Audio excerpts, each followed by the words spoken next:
All right, hey guys, OFD checking in here, and not a new watch on the channel here, but guys, I realized I never really did a full review of this watch. I did an unboxing and kind of talked about the watch, talked about some of the features of it at first, but now that I've had this watch for a while, guys, I really do think that for under $60, this is probably one of the nicest kind of dress style watches you can buy out there for the money. I mean, it's just a really good watch. This watch is the Guanquin, the reference number on this is the GJ-16034.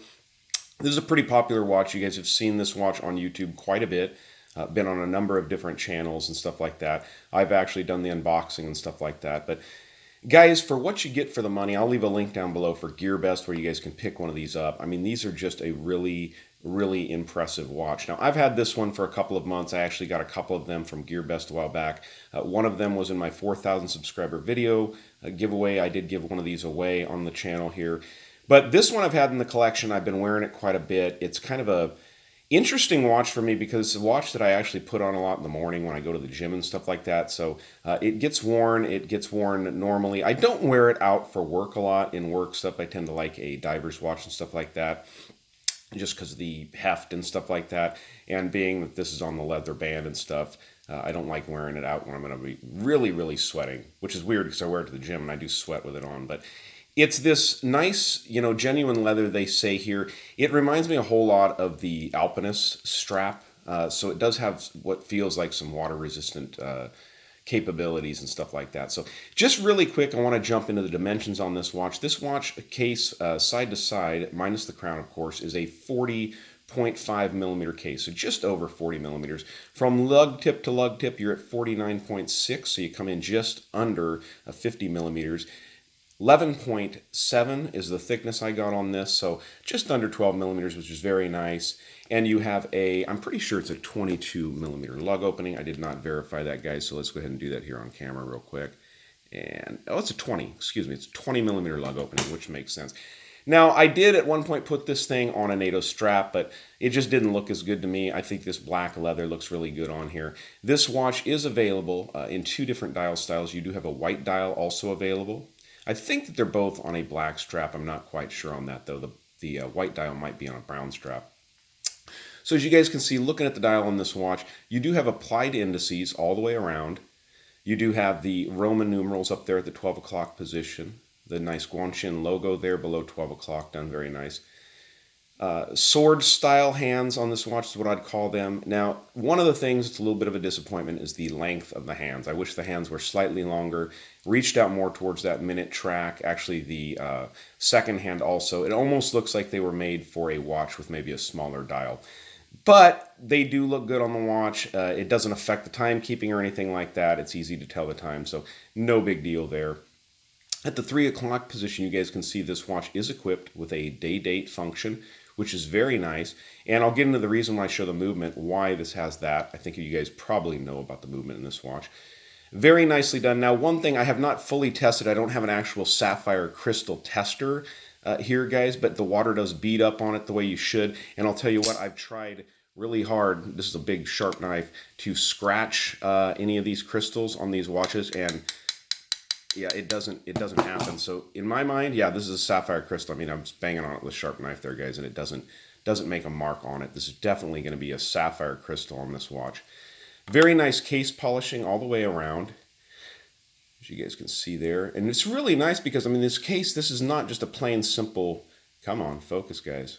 There we go. It's not just a plain simple case on this one. You can see some real detail in the edges of this watch. Polishing is done incredibly nice. I think that it's a little different, but I think this 12-sided kind of bezel here makes it really neat. It's a great shape. Gives a lot of, character to the watch dial and stuff like that, or to the watch, I think, when you look at it. Very nice. On this side, as you guys can see, also the polished case and the Guanquin logo. I mean, you got a signed crown on this watch, guys, for under $60, which is pretty impressive. Sorry about the focus. I think it's the amount of polish on this watch. I might be getting it too close there, too. Okay, let's flip it over. Now, you guys saw the movement when I was showing you the strap here a little while ago. Now, if you guys can see right there around the rotor and on the rotor itself, you can see that this is a NH36A movement, SII over there on the right-hand side. This is a Seiko Industries movement.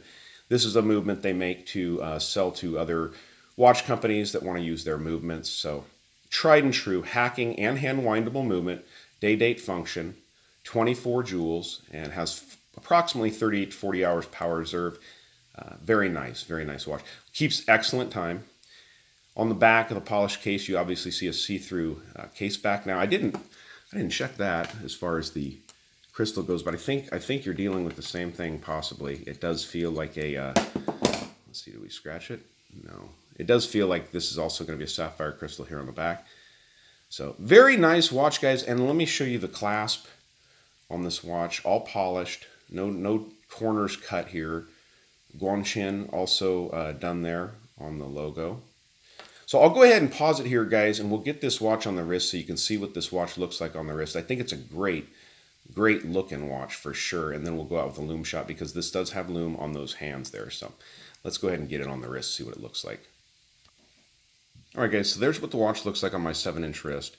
I think it's just a really nice, classy looking watch, to be honest with you. I mean, it's really hard to find a lot of fault in it. Like I said, I'm not a big fan of the shorter hands, but I do like the hand set on the watch. I think it looks really good on the watch. Very handsome design. It's interesting, you know what made me remember this watch and want to do a follow-up video is this. I got the Star King the other day, and I've been wearing this watch quite a bit. I think what we're going to do is maybe have a Star King Guanquin showdown eventually on the channel, because these are both very similarly priced watches and have a lot of the same features, minus the movement, and that's something we'll get into in a side-by-side video. But this Guanquin, guys, the GJ-16034, either the white face or the black face are just really, really cool watches. So let's dim the lights and let's get a Lume Shot to go out with, guys. All right, guys, so let's go ahead and lume this thing up. Now, like I said, this is the follow-up kind of video, long-term. This has been a great watch, so definitely go check them out. Not a new watch to me or the channel. Very cool. So as you guys can see, brightly loomed hands on there, and they do last. Now, one thing I do wish, I wish they had a pip at the 12 o'clock position, just so you can tell when the watch is right side up and stuff like that. But yeah, it's here and there. I mean, the watch has good lume on the hands, works very nice, and lasts quite a while, actually. So, all right, guys, thanks for tuning into the video. If you like it, give me a thumbs up down there at the bottom. I will leave links to Guanquin, where you guys can, or to GearBest, where I got this watch, and where you guys can pick one up. Really great deal and a really, really cool watch for the money, for under $60. Definitely something to consider adding to the collection. So, especially if you don't have a Chinese piece, I think it's a great one to add. So, all right, guys, thanks for tuning into the OFD channel.